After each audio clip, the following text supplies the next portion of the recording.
Hey guys, my name is Ahmed Zaidi and I'm an AI researcher at Cambridge University, and welcome to my first episode of the series of Back to Basics. Today, we're going to talk a little bit about AI and machine learning, how it works, why it's so popular now, and how it's going to affect your job. Machine learning techniques called deep learning. Artificial intelligence and other technologies. We didn't have AI technology that could look at the content that people were sharing. AI can be applied to scientific discovery. Robots will achieve human-level brain function. It scares the hell out of me.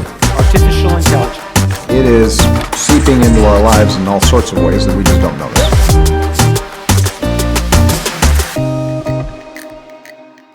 The term AI was coined in the 1950s by a guy named John McCarthy. The basic idea behind AI is that it's a machine that behaves the way that humans would behave, not necessarily using the same processes like our brain or other things, but rather it looks like the decisions are the same as what humans' decisions would be. So the way to test that is to take a human and take a machine and see if you can differentiate between the decision-making process of a machine and the decisions that come out of a human. And if you can't differentiate between them, then that machine has artificial intelligence. And that's the basis of the Turing test. So there's a lot of different methodologies that you can build artificial intelligence with, and one of those methodologies is machine learning. It's probably something you've heard about very often recently because it seems to be everywhere. One way to think about machine learning is a model that automatically learns to make predictions and decisions based on data. Alternatively, you could write how the model should behave by writing a list of rules in each different scenario, and the model would then follow that list of rules. But in machine learning, you don't want to do that. You don't explicitly program the rules, you let the data learn the rules. Now let's take a simple example. Imagine that you're a bank and you're trying to figure out whether to give an individual a loan. One way to do that is to write a list of rules or program a list of rules which says if this individual is between these ages, makes a salary between these ranges, and has these sorts of occupations, then give this individual a loan. In a machine learning approach, you might dig up data of people you've given loans to in the past and look at who's paid it back and who's not. Now, the machine learning model will then look at this data and learn some rules using the attributes like their age, their salary, etc.,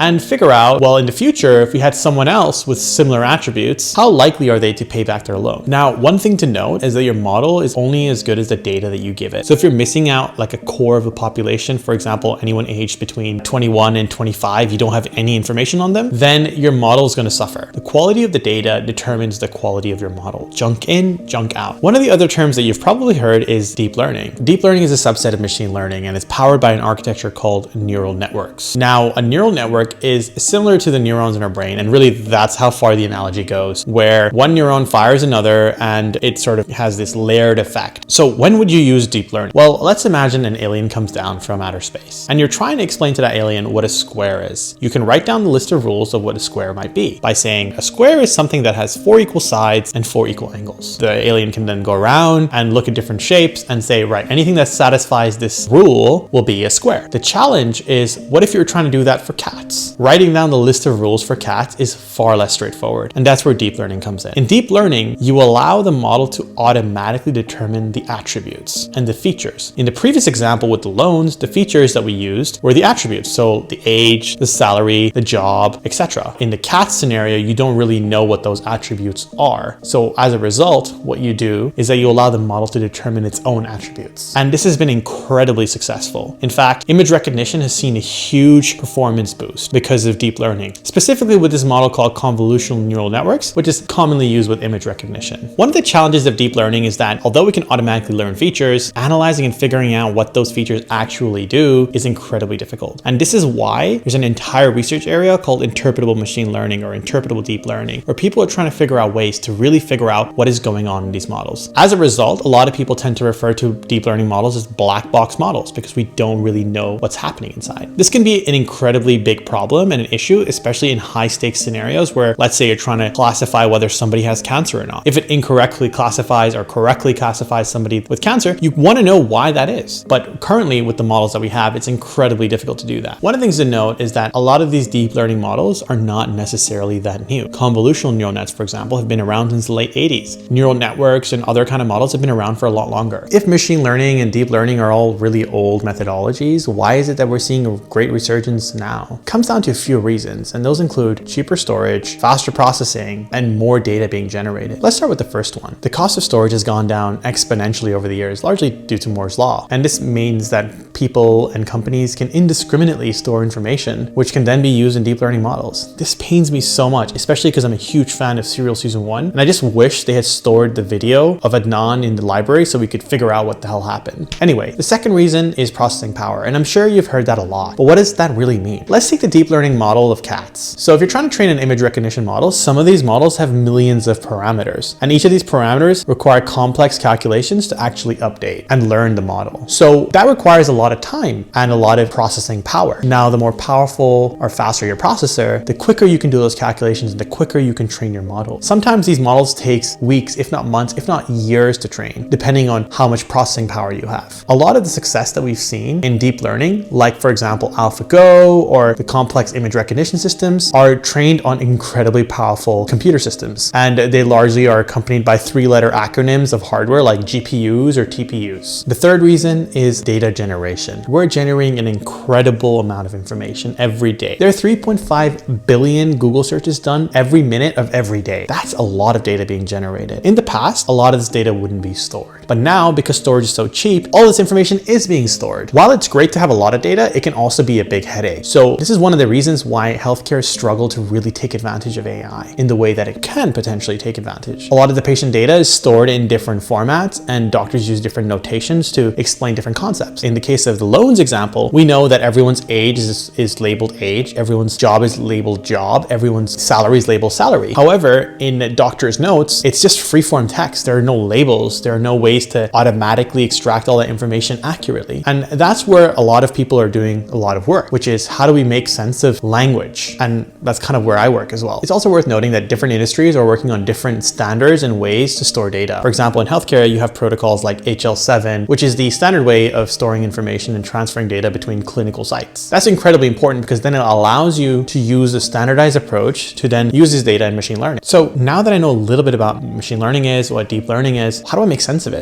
Is it going to take over my job? I think that's why it's so important for people to understand what machine learning is so they can fully understand its impacts on their life. Whether or not machine learning is going to take over your job depends on what your job is. But one way to think about how machine learning might affect a particular career is by delineating the exact steps of what that job requires. If you cannot write that in the first place, then it's probably not going to be replaced anytime soon. If you can write it, and if you go through each step and you can see that, right, each of these steps can actually be done by a machine learning system already or by deep learning system already, then the likelihood of that job disappearing is probably pretty high. If you see some steps being replaced and others definitely not being replaced, then that probably means that this role is going to evolve, that this job is not going to be the same. It'll still remain, but it'll change a little bit. And that's kind of the basics of how to think about how machine learning will affect your day-to-day life. What are some of the main challenges with AI right now that are really big and important to consider? I think the ethics of AI and the ethics of machine learning and deep learning is something that I hope everyone can feed into. The purpose of this video is not to make you an expert in AI and machine learning. Rather, it's to give you just enough information for you to have a meaningful conversation about the topic. It's incredibly important that our community and our society gets involved in the discussions of things that affect their day-to-day lives. It's no secret that the information we receive on a day-to-day basis is biased. That same information is used in many machine learning models. So therefore, that machine learning model is likely to be biased too. Now, there might be some people who disagree with whether or not that bias really transferred to the models, but I think there's a lot of evidence that suggests that it does. My hope is that this video will help you understand the basics of AI and machine learning, and that you can use this to have a meaningful conversation in your community, in your society, about how it really affects you as an individual. If there's any particular area of AI and machine learning that you would like to learn more about, please leave a comment below. Otherwise, if you found this helpful, please subscribe to my channel and give me a thumbs up. See you in the next one.